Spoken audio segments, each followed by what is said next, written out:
اوعى يكون عندك انيميا وبتاخد واحد من الادويه دي من غير ما تكمل الفيديو ده عشان ما يحصلكش زي اللي حصل مع عبد العظيم. عبد العظيم مين؟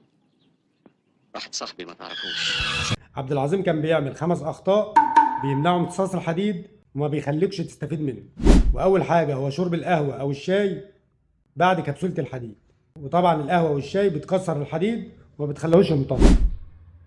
وتاني خطأ هو شرب اللبن او منتجات الالبان بعد كبسوله الحديد، لان الكالسيوم اللي موجود جواهم بيتفاعل مع الحديد ويمنع امتصاصه.